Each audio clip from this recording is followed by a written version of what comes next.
I was sitting on the cold bathroom floor of the hospital when my phone buzzed. The tiles felt like ice through my thin gown, and my whole body ached in a way I had never felt before. I had just been told that there was no longer a heartbeat. My baby was gone. I kept staring at the plain white wall in front of me, trying to breathe, trying to make sense of what the doctor had just said. My husband, Carl, was waiting outside the door. I could hear him shifting in his chair every few minutes. I think he was crying too, but he was trying to hold it together for me. That was Carl. Always steady when I was falling apart. My phone buzzed again. I picked it up slowly, thinking it might be my doctor with more instructions. It was not. It was my mother. I stared at her name on the screen for a long moment. Part of me wanted to answer and hear her say she loved me. Instead, her message read, "Clara, I need you to transfer the $3,000 deposit for my retirement party. You're resting at home anyway, so you have time to sort the vendors." I read it 3 times. Then I put the phone face down on the floor and cried harder than I ever had in my life. My name is Clara, and I had spent most of my 32 years trying to earn my mother's approval. Her name was Patrice, and she had worked in corporate human resources for over 3 decades. She was sharp, organized, and always put together. To the outside world, she looked like the perfect professional woman. To me, she was someone whose love always came with conditions. Growing up, nothing I did was ever quite enough. When I brought home a report card with 4 A's and 1 B, she focused on the B. When I got into a good university, she asked why it wasn't a better one. When I landed my first real job, she reminded me that my cousin had gotten a higher starting salary. I had learned early that praise from my mother was rare and always temporary. Still, I kept trying. I married Carl when I was 28, and she spent half the wedding reception telling guests that the venue could have been nicer. Carl saw through her immediately, but he never said much about it because he knew how much I still wanted her to love me the way mothers were supposed to. That was my weakness. I always believed that if I just did a little more, she would finally see me as enough. That belief cost me years of my life before I finally understood the truth. Carl and I had been trying to have a baby for almost 2 years before it finally happened. Those 2 years were some of the hardest of my life. Every month that passed felt like a small failure, even though I knew deep down that it was not. We went through tests and appointments and awkward conversations with specialists. Through all of it, Carl held my hand without complaining once. When I finally told my mother we were struggling with infertility, her response was exactly what I should have expected.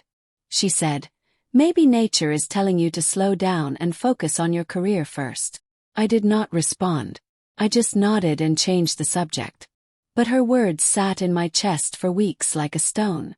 When I got pregnant at 32, I was almost afraid to feel happy. Carl cried the night we saw the positive test. He held me in the kitchen and kept saying, "We did it, Clara. We did it." I smiled and cried with him, but inside, there was a quiet fear I could not shake. I told very few people right away. I wanted to get past the first trimester before I let myself fully believe it was real. I did not tell my mother until I was 11 weeks along. Even then, her first reaction was to ask whether I had told my boss yet and whether my maternity leave plan was in place. 14 weeks I noticed something was wrong. It was a Tuesday morning. Carl had already left for work, and I was getting ready to join a video call when I felt it. I called my doctor immediately, and she told me to go to the emergency room right away. I drove myself because I did not want to panic Carl before I knew anything for certain. The waiting room was bright and too loud. A television in the corner was playing a cooking show, and I remember thinking how strange it was that the world kept moving so normally when mine felt like it was cracking in half. When they finally took me in for the ultrasound, the technician was very quiet. That silence told me everything before the doctor came in to confirm it. There was no heartbeat. I called Carl from the hallway, and he arrived within 20 minutes. He held me for a long time without saying anything. Later, after the procedure, I sat on the bathroom floor wrapped in a paper-thin hospital gown with a warm pack pressed to my stomach. That was when my mother's message came through. I had called her earlier in a panic when the bleeding started. She had told me not to catastrophize and suggested it might just be a late cycle. She did not come to the hospital. She did not send Carl a message. She sent me a vendor invoice for her retirement party. The days after coming home from the hospital were some of the quietest I had ever lived through. My doctor had told me to rest for at least a week. Carl took time off work without me even asking him to. He made soup and kept the curtains drawn just enough to let in soft light. He did not push me to talk. He just stayed close, and that meant everything. But the grief was heavy in a way I had not expected. It was not just sadness.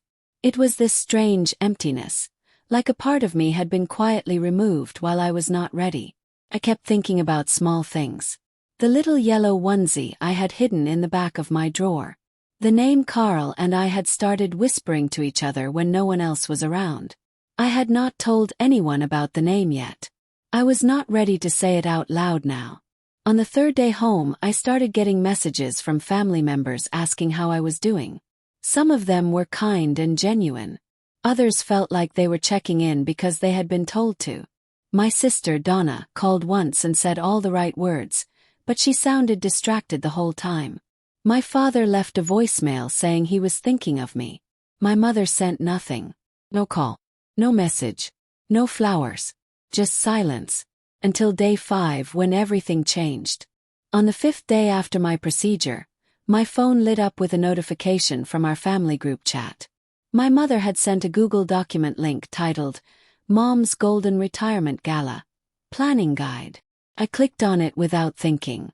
The document was fully formatted, with color-coded columns and a detailed budget breakdown. Venue rental, $1,200. Catering, $900. DJ and floral arrangements, $900. Total, $3,000. At the bottom, she had written in bold, Clara will manage vendor payments and logistics since she is currently at home. Please confirm your attendance by the end of the week. I read the document twice. Then I set my phone down on the nightstand and stared at the ceiling for a long time. Carl came in and asked if I was okay. I handed him the phone without saying anything. He read it slowly. When he looked up, his jaw was tight in that quiet way it got when he was working very hard not to say something sharp. You don't have to respond right now, he said.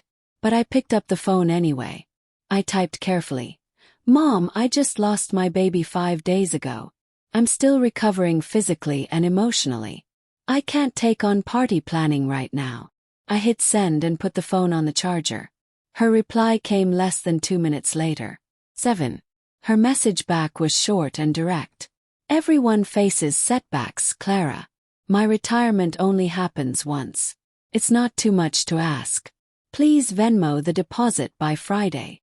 I read it and felt something cold move through me. Not anger, not yet. Just a flat, hollow disbelief. I had told her I was still recovering from losing my child, and her response had been to remind me that her party deposit was due on Friday. I sat with that for a moment. Carl read it over my shoulder and took a slow breath. She actually said that, he said quietly. It was not really a question. I did not reply to her message. I put the phone in the kitchen drawer and went back to bed. But I could not sleep. I kept replaying the conversation in my head. I kept thinking about all the times I had done things for her when it cost me something. The birthday dinners I had organized while working 60-hour weeks. The time I drove 4 hours round trip to help her move furniture when I had the flu.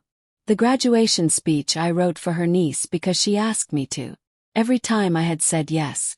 Every time she had accepted it without much thanks and moved on to the next thing she needed. And now, 5 days after I lost my baby, she was asking me to Venmo her a deposit for her party by Friday. By the second day after her message, the pressure started coming from other directions. My sister Donna called that afternoon. I almost did not pick up, but I did. She started gently, asking how I was feeling. But within 3 minutes she shifted. Look, Clara, I know the timing is terrible, and I'm so sorry about everything. But Mom worked for 30 years. This party is important to her. Can't you just handle the deposit and let someone else do the rest? I told her I was not able to. I told her my body was still healing and that I was not in any condition to be coordinating vendors and payments. Donna went quiet for a moment, then said, "You're making this harder than it needs to be. Mom needs us right now." I hung up gently. That evening my father left a voicemail. His voice was warm but firm. "Clara, sweetheart, family supports family. Your mother is excited about this milestone. Maybe getting involved will give you something to focus on. It might even cheer you up." Played it twice. Then I deleted it. They all meant well in their own way, or at least I wanted to believe that. But what I kept hearing underneath their words was the same message my mother had already sent. "Your grief is an inconvenience, and we need you to move past it quickly so we can get back to what matters to us." That night I could not stop my mind from spinning. Carl held me in the dark while I talked through everything out loud. I listed every message, every call, every word. He listened without interrupting. When I finished, he said something simple. "Clara, you are allowed to say no. You don't need a reason bigger than the one you already have." I knew he was right. But there was something deep inside me that still resisted. Years of trying to keep the peace. Years of telling myself that if I just gave a little more, things would get easier. That voice in my head sounded a lot like my mother. The next morning I made an appointment with my therapist, a calm and straightforward woman named Dr. Wren. I had been seeing her on and off for 2 years. She had an office with too many plants and always a cup of tea on her desk. I told her everything. When I finished, she looked at me steadily and said, "Grief is not a competition, Clara. And love should not cost you your sanity." I wrote that down in the small notebook I kept in my bag. I looked at it for a long time. Something shifted inside me when I read those words back. Not dramatically, not all at once, but something that had been wound tight for a very long time began, slowly, to loosen. I went home from that session and sat at the kitchen table for a while. Carl brought me a cup of tea and left me alone, which was exactly what I needed. I opened the family group chat, which by that point had 17 unread messages.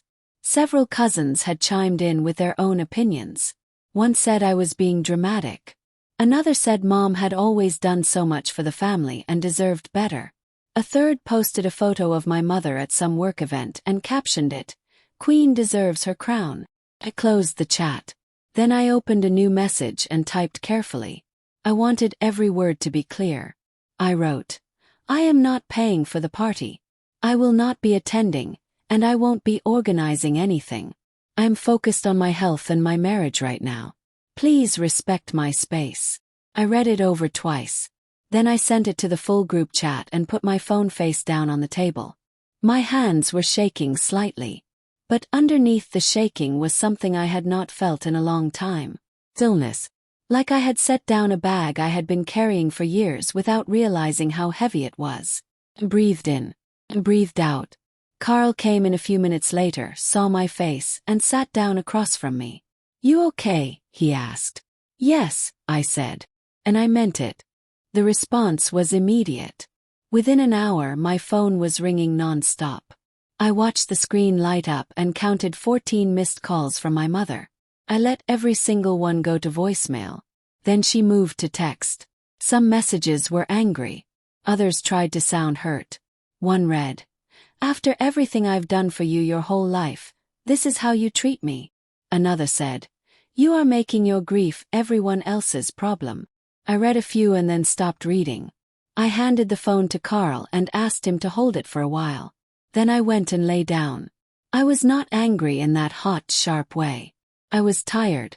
Tired in my bones, in my chest, in a place that did not have a name. I thought about the little yellow onesie in my drawer and let myself cry quietly until I fell asleep. That evening, my mother escalated in a way I had not expected. She posted a vague status update on her Facebook page. It read, "Some people only choose family when it is convenient for them." Very disappointing. Within an hour, it had 43 reactions and a string of comments from relatives and her work friends, none of whom knew the full story. My cousin sent me a screenshot with the message. "Did you see this? Why is she posting like this?" I did not reply. The following days were strange. I had stepped back from my phone, blocked most notifications, and muted the group chat. The world outside kept moving loudly, But inside our apartment, things were quiet. Carl cooked. Arrested. We watched old films in the evenings and did not talk about my family unless I brought it up. I had one more session with Dr. Wren that week, and she helped me understand something I had been circling for a long time.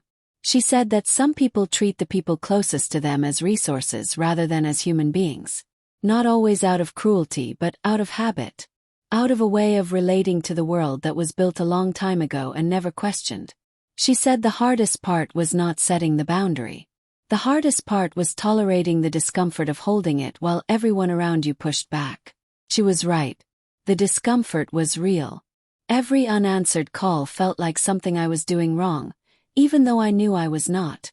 Every screenshot a cousin sent felt like a small pull on a rope tied around my middle.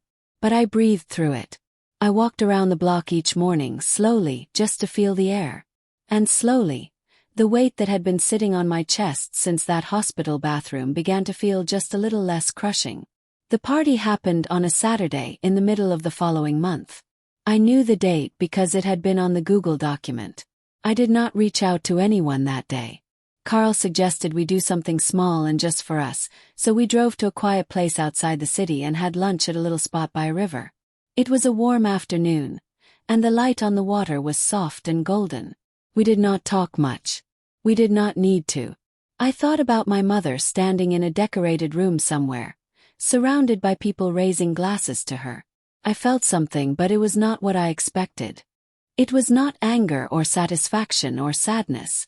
It was more like distance. Like I was looking at something through a window that had finally been cleaned, and I could see it clearly for the first time. We drove home in the early evening, and Carl made pasta for dinner. I laughed at something he said, and the laugh surprised me. I had not laughed properly in weeks. It felt fragile but real. That night, I slept without waking up once. Not because everything was fixed. Not because the grief was gone. But because I had stopped carrying something that was never mine to carry in the first place. I heard about the party secondhand, through a mutual family friend named Bet who had no idea she was delivering news I had not asked for. She called me about 2 weeks after the event just to catch up. Somewhere in the conversation, she mentioned it casually.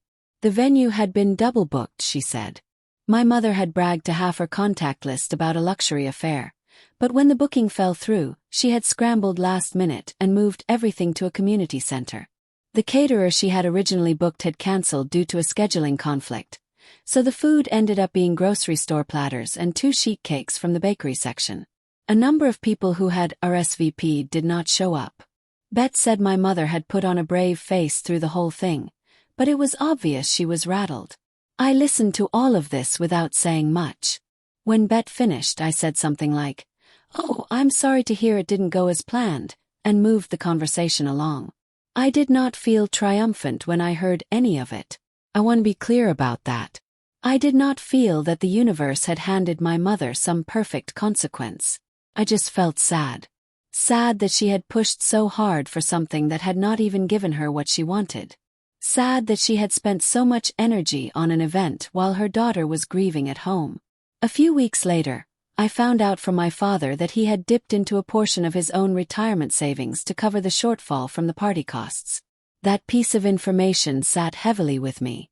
My father was a quiet, gentle man who had spent his whole marriage smoothing things over for my mother, absorbing whatever fallout she created with her decisions. He had always done it without complaint, and I think he had convinced himself over the years that it was just what a good husband did. But he was getting older. He had his own health things to manage now. Knowing that he had pulled from his savings to cover her party while I had been recovering at home from losing my child was almost too much to sit with. I called him that evening. We had a short conversation. I did not bring up the money directly because I knew it would embarrass him. But I asked how he was doing and he said he was fine, and we both knew we were talking about something bigger than the words we were using. Before I hung up, I said, "Dad, I love you. And I'm okay. I just needed time." He was quiet for a moment, then he said, "I know, sweetheart. I know." That was enough. It was more honesty than we had managed between us in years, and I held on to it carefully after we said goodbye. My mother did not contact me for 4 months. Not a message, not a call, not a forwarded meme. Nothing. At first, the silence felt punishing. That was clearly how it was meant to feel. She was good at strategic silence. I had grown up with it. When I had disappointed her as a child, she would go quiet for days, and I would spend that whole time trying to figure out how to fix it. That pattern had repeated itself through my teenage years and into adulthood. I knew the shape of it well. But this time I did not chase the silence. I did not send an apology to fill it. I did not text her asking if we were okay. I let it be there. And something interesting happened when I stopped fighting it. The silence lost its power. It stopped feeling like punishment and started feeling like space. Space to think clearly. Space to grieve properly. Space to focus on Carl and on our marriage and on rebuilding something steady inside myself. Dr. Wren pointed out during one of our sessions that I had been so conditioned to fear my mother's withdrawal that I had spent years making myself smaller to avoid it. What happens, she asked, when you stop being afraid of something she's been using to control you? I looked out her window at the plants on the sill and thought about that question for a long time. During those 4 months, Carl and I did a lot of quiet rebuilding. We talked about the future without pressure. We let ourselves grieve the baby we had lost without rushing through it or making it neat. Carl cried one evening while we were doing dishes, and I held him and let him. I think he had been holding that grief back to be strong for me, and seeing it finally come out made me love him in a way that felt new and deeper. We went to one grief counseling session together. A kind older counselor who ran a small practice from a converted house near our neighborhood. She gave us language for things we had been struggling to name. She told us that couples often grieve differently and that neither way was wrong. She said the most important thing was to keep turning toward each other instead of away. We tried to do that. Not perfectly. There were evenings when I was withdrawn and Carl felt shut out. There were moments when he tried to fix things that could not be fixed and I had to ask him gently to just sit with me instead. But we kept turning toward each other. That became the foundation we were building on, slowly and carefully, like laying stones in the right order so that the whole thing would hold. I went back to work after about 3 weeks. My manager, a steady and kind woman named Paula, had given me all the time I needed without asking questions. When I came back, she simply said, "Welcome back. The coffee machine has been misbehaving without you." That small, normal joke felt like medicine. Work gave me structure. It gave me something to think about that was outside my own head. I was not back to full strength, but I was functioning. I was moving through days again instead of being pinned under them. I had also started a small journal. Not for any particular purpose. I just wrote things down in the morning, whatever was in my head. Some of it was grief. Some of it was anger. Some of it was small observations about the world. The light through the blinds, the sound of rain on the window, the way Carl laughed at his own jokes before the punchline landed. Writing helped. It gave the feelings somewhere to go outside of my body. Dr. Wren had suggested it, and I was glad I had listened. There were entries from those early weeks that I still cannot read without crying. But there were also entries that surprised me. Small moments of gratitude I had not expected to feel. Proof that even in the middle of loss, life kept offering things worth noticing. The message from my mother came on a Sunday morning in month 5. Carl was making coffee, and I was sitting at the kitchen table with my journal and the window open. My phone buzzed once. I looked at the screen and saw her name. For a moment I just breathed. Then I opened it. "Clara, I've been thinking. I was stressed during a difficult time and I handled things badly. Sorry. Can we talk?" I put the phone down and stared at the garden outside the window for a while. A bird was sitting on the fence doing nothing in particular. I watched it for longer than made sense. Carl brought me a cup of coffee and sat down across from me. I showed him the message. He read it and nodded slowly but did not say anything, which was the right response. I thought about what I wanted to do. I thought about the versions of this conversation I had imagined over the past months. Some of them were dramatic. Some of them were tearful. In reality, sitting at that table with my coffee going warm in my hands, I felt mostly calm. I was not rushing to reply. That alone felt like growth. The old me would have typed back within seconds, relieved, eager to smooth everything over and make the distance disappear. This time I sat with it for 2 full days before I responded. When I finally replied, I kept it short and honest. I wrote, "Mom, I appreciate you saying that. Love you. But I have to be clear about something. I cannot keep being the person you call on to handle things regardless of what I'm going through. What happened during my recovery hurt me deeply. If you want us to have a real relationship, it has to be built on respect. Not on what I can do for you." I sent it and then closed my phone and went for a walk. She replied later that evening. Her message was shorter than I expected. She said she understood. She said she wanted to try. She did not offer a full explanation or a list of reasons for her behavior, which honestly was better. I did not need an explanation. I needed to see change, and that would only show up over time, not in a single text message. We agreed to meet for coffee the following week at a small cafe halfway between our homes. I chose a public place on purpose. Not because I feared her, but because neutral ground felt right. I wanted no inherited furniture or family photos in the background. Just 2 people across a table, starting something new or not, depending on how the conversation went. Carl offered to drop me off and I said yes. Having him nearby, even just in the parking lot, made me feel steadier. The coffee meeting was quiet and a little awkward. My mother looked older than I remembered, which surprised me even though only a few months had passed. She was dressed neatly as always. She ordered a black coffee and wrapped both hands around the cup. I ordered a latte and did the same. We made small talk for a few minutes. Then she looked at me and said, "I know I got it wrong, Clara." Waited. She did not say much more than that. She did not explain herself at length or list the pressure she had been under. She just said she had gotten it wrong. For my mother, that was significant. In 32 years, I could count on one hand the number of times she had admitted being wrong about anything. I told her that I had hurt her, and that I hoped we could move forward carefully. I told her I was still grieving, and that my healing was not something I was willing to put aside for anyone. She nodded. She did not argue. We talked for about an hour. Not about the party. Not about the money. About smaller things. Her plans now that she was retired. How Carl and I were doing. What I was reading. At the end, we hugged briefly in the parking lot. It was not a warm, melting hug. It was careful. But it was real. Over the months that followed, my mother and I began meeting for coffee about once a month. She did not suddenly become a different person. There were moments when her old habits crept in. Comment here, a small dig there. The first time it happened, I named it quietly and directly instead of letting it pass. I said, "Mom, that felt unkind." She blinked and said, "You're right. I'm sorry." That small exchange felt enormous to me. Not because she had transformed overnight, but because something in our dynamic had shifted.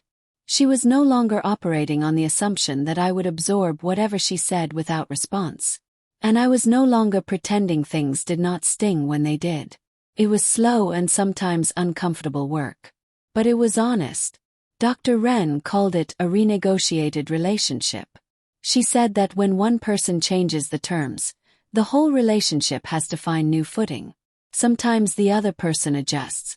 Sometimes they do not. My mother was adjusting. Not perfectly. Not without resistance. But she was trying, and that mattered. Kept my own boundaries clear. I did not volunteer to organize things for her. I did not jump in to fix her problems. I showed up as her daughter, not as her assistant.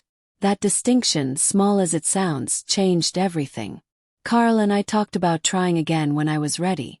That conversation came about 8 months after the miscarriage, on a quiet evening at home. It was not a pressured conversation.